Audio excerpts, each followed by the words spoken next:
દુખિયા જનને દેખી પરખી લેતા પીડ ભાંગી નાખે ઈ ભીડ વણ માગીએ તું વિઠલા. સારો માણસ ને સજ્જન વ્યક્તિ હોય ને એ કોકની સામે આમાં લાંબો હાથ કરવો પડે તો એનો હાથ બહુ ધ્રુજતો હોય ભાઈ. એ તો સામે દિલ વાળો હોય ને એ ઓળખી લે, ધ્રુજવાનો જ. કોઈ ભેટી જાય સાહેબ આપણને અને રડવા માંડે, બે આહુડા પાડી દે. હે લાયક બનીએ તો પણ ઘણું છે સાહેબ. કઈ શક્તિ છે? તમે શું કયો પાવર? 4 બંદૂક વાળા સાહેબની આજુબાજુમાં છે એ પાવર છે? નહીં, એ પાવર નથી. એના બંગલે કોક બે આહુડા પાડે ને એ દાંત કાઢતો કાઢતો બહાર નીકળે છે, એનો પાવર છે. એનો પાવર. એની પાસે હૃદય છે, એ ફીલ કરી શકે છે, શેર કરી શકે છે, બીજાની પીડાને અનુભવ કરી શકે છે. એ તાકાત જે વ્યક્તિની અંદર હશે એ જ પેલા તો માણસ ગણાય આવનારા સમયમાં. સાહેબ આપણે બીજાની પીડાને અનુભવ ન કરી શકીએ, આપણી જાતને આપણે માણસ કઈ રીતે કહી શકીએ? એકવાર તમે બેસ્ટ માણસ બની જાજો અને 10 વર્ષ પછી તમારી પાસે કાંઈ નહીં હોય, કોકને મોટા માણસને ખબર પડી ગઈ કે આ ખાલી એક સારો માણસ છે, તમારું બાવડું પકડીને તમને કહે કે મારી કંપનીમાં આવી જા, ટકાવાળી ભાગીદારી તું બોલજે, પણ તું મારી સીટ ઉપર બેસી જા. સાહેબનું ઇન્ટરવ્યુ મેં જોયું હતું. સાહેબને કોઈ પત્રકાર પ્રશ્ન કરે, મોદી સાહેબ વિશે તમારું શું કેવું? ઈ છે હું છું. તમે સમજો, ઈ છે હું છું. તો અહીંયા કોઈ સામાન્ય વ્યક્તિ જોવે ને તો એમ થાય કે નહીં, ઈગોથી વાત કરી. નહીં, આને સ્વાભિમાન કહેવાય. ઈ સ્વાભિમાન ક્યાં દેખાય? સાંભળો કે જ્યારે મંત્રી પદની જ્યારે ક્ષણ આવે ત્યારે સાહેબ ઊભા થઈ અને મોદી સાહેબ પાસે જાય છે અને બે હાથ મોદી સાહેબ પકડી લે છે. જે માણસ બીજાની ક્ષમતાનું સન્માન કરી શકે એ માણસ મોટો છે. પકડી લીધા ના આ ક્ષણ મેં જોઈ. સાહેબે નહીં, ત્યાં જે સાહેબ બોલ્યા હતા ને ઈ છે હું છું. ન્યાય સાહેબે વાત પુરવાર કરી દીધી, તમે બોલ્યા હતા ને તમે છો, હું છું, આપણે એકબીજા સરખા છે. એમ બે હાથ પકડી લીધા. દિલ વાળો માણસ બીજા દિલ વાળાને ઓળખી શકે. મુંબઈની અંદર એક ઝુંપડપટ્ટીની બહેન બંગલાના દાદરા ચડી જાય અને હાથમાં વાટકો, અને વાટકો જોઈને કે બેન ઘરે ખાંડ નથી, થોડી ખાંડ મળશે?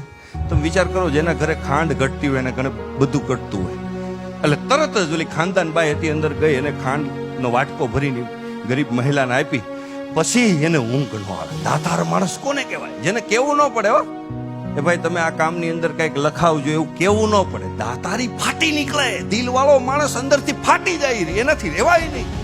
એને કઈ રિક્વેસ્ટ ન કરવી પડે, કારણ કે દિલ છે એની પાસે. પછી એનું ઊંઘ ન આવે, કારણ કે જેની ઘરે ખાંડ ઘટે એની ઘરે ઘણું બધું ઘટતું હોય. આ ફીલ કરે, દિલ છે ફીલ કરે. પછી ઊંઘ ન આવે. એને એમ થયું કાલ પાછું કંઈક માગવા આવશે, કાલ પાછું કંઈક માગવા આવશે, કંઈક. પણ પેલી ગરીબ બાઈ માગવાનો હોય. પછી તો સાહેબ રહેવાનું નહીં. મુંબઈની બજારમાં એ કરોડપતિની મહિલા નીકળી ગરીબ બેનને ગોતવા માટે. ક્યાં ગઈ? ડગલા માંડે છે, ઝુંપડપટ્ટીની અંદર ઘૂસે છે. ગરીબ બેન રાજી થઈ જાય છે, બેન તમે. પણ મહત્વની વસ્તુ, મુદ્દાની વસ્તુ, એ કરોડપતિ બાઈની હાથમાં એક વાટકો હતો. અને વાટકો જઈ અને ગરીબ મહિલા હતી એને એમ કીધું કે બેન તારી ઘરે મીઠું છે? કે આ છે ને. તો એક વાટકો ભરી દે ને, મારા ઘરે નથી. સાહેબ પ્રસંગ જોજો તમે. એ મીઠાનો વાટકો લઈ અને પોતાના બંગલાના દાદરા ચડે છે. હિંડોલા ઉપર એનો ધણી બેઠો છે. એ જોવે છે, હાથમાં વાટકો જઈ ધણી ટકોર કરે છે. એટલે તમારો સ્વભાવ સુધરો નહીં. આપણા ઘરે શું ઘટે છે? તમારા માગવા નીકળાય? ત્યારે સાહેબ એ સ્ત્રીએ જવાબ આપ્યો હતો ને, આ યુવાનોને હૃદયની અંદર ગાંઠ મારી લીધા જેવો જવાબ છે. આ ગુણ જો તમારી મારી અંદર હશે ને સાહેબ, આપણે રાજ કરવાના છે. એ સ્ત્રીએ જવાબ આપ્યો તો થોડા સમય પહેલા ગરીબ બેન આપણા દાદરા ચડી ગઈ અને ભગવાનની દયા છે આપણે એટલે આપણે એને આપી શકીએ. પછી હું ગોતતી હતી કે બેન કેમ ન આવી? કારણ કે જેના ઘરે ખાંડ ઘટે એની ઘરે બધું ઘટતું હોય તો કાંઈક માગવા આવે. આપણી પાસે છે, ભગવાનની કૃપા છે, માગવા નહીં. પછી મારાથી રહેવાનું નહીં, હું મીઠું માગવા. પણ એ કે મીઠું માગવા ન જવાય, કંઈક દેવા જવાય. એ કે હું મીઠું એના ઘરે એટલા માટે માગવા ગઈ કે એને ફરી આપણા ઘરે કંઈક માગવા આવવું હોય ને તો એના પગ ભારે ન થાય ને એને સંકોચ ન થવો જોઈએ. ભલા માણસ, એક દાતાર માણસ પોતાની દાતારી દાખવા માટે પોતે ભિખારી બની જાય છે, એને શરમ નથી આવતી, અને દાતારી કહેવાય. એટલે મને કહેવાનું મન થાય કે જીવતા છીએ તો નામનું મહત્વ, મરણ પછી એને નનામી કહેવાય. જિંદગી કોઈની આપેલી ઉધાર છે સાહેબ, એને પાછી ના આપો તો તમારી ખામી કહેવાય.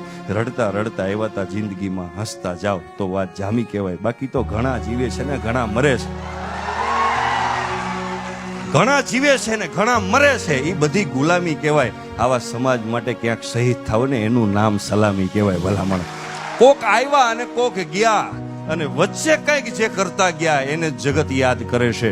પણ આ થાતું શું કામ નથી ખબર? શું કામ નથી થતું ખબર? આપણને એવો ફાંકો છે કે આપણે 500 વર્ષ જીવવાના છે. એ ફાંકો કોરોનામાં કાઢ નાખ્યો કુદરતે તોય હજી ભેગું નથી થતું. એટલે છેલ્લી 2 લાઈનમાં દિવ્યેશભાઈ મારી કવિતા છે કે કેટલાય ગયા ને કેટલાય આવીને આમ જ ફરે, કે કેટલાય ગયા ને કેટલાય આવીને આમ જ ફરે છે. પેઢીયું બળીને રાખ થઈ ગઈ તોય બધાય આમ જ ફરે છે. માલિક નથી તોય માલિકીના પુરાવા લઈને ફરે છે. ઓઢણું ઈશ્વરનું ઓઢીને પોતે જ ઈશ્વર થઈને ફરે છે. કેટલું સરસ નાટક માણસ કરે છે તો ઈશ્વર એને રોજ માફ કરે છે ને રોજ પ્રેમ કરે છે. રોજ માફ કરે છે ને રોજ પ્રેમ.